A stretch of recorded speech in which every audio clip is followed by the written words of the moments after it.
बच्चों, good morning. हम वैदिक गणित में वर्ग बनाने के सूत्र पढ़ चुके हैं और कई प्रकार के गुणा, भाग, जोड़, बाकी इन सब के घनफल मतलब सूत्र पढ़ चुके हैं। आज हम घनफल का सूत्र पढ़ेंगे, आनुरूपेण। इस विधि में दो अंकों की किसी भी संख्या का घनफल ज्ञात किया जा सकता है। विधि: उत्तर के लिए 4 खंड बनाए जाते हैं। जैसे मैं बता देता हूँ, ये 4 खंड है। ये 4 खंड फर्स्ट, सेकंड, थर्ड, फोर्थ। इसमें पहले खंड में 1 लिखा जाता है। जैसे ये संख्या है 4 और 5। इसके अंदर पहले खंड में 1 लिखा जाता है। दूसरे खंड में इसके इकाई का अंक लिखा जाता है।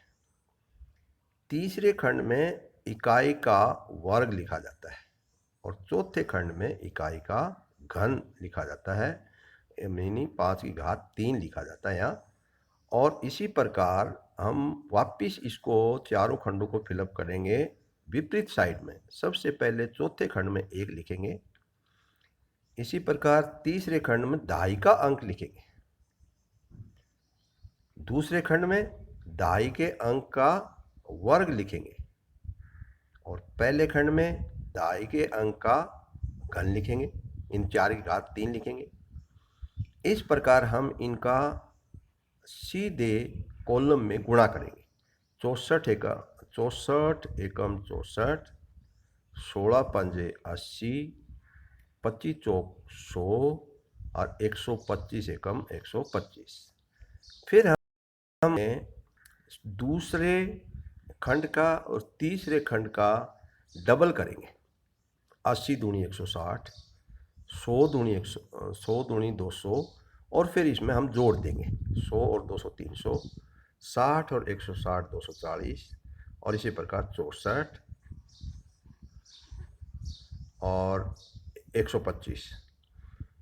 हम इसमें जोड़ते समय ये ध्यान रखना है कि एक खंड में एक इकाई का अंक ही रखा जाएगा। जैसे इसका सिर्फ 5 आएगा, इसका 0 आएगा,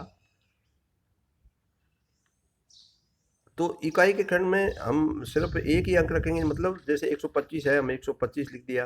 फिर एक 5 अंक को छोड़ के 300 लिखेंगे। 5 अंक इसके बाद में रहना चाहिए।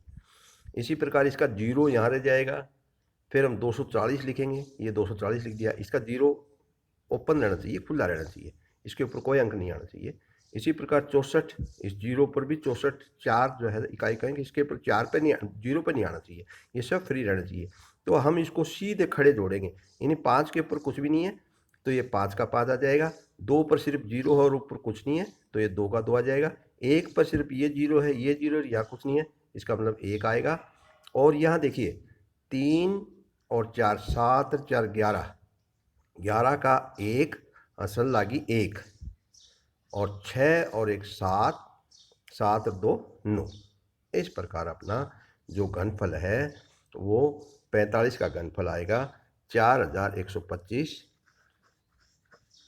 धन्यवाद।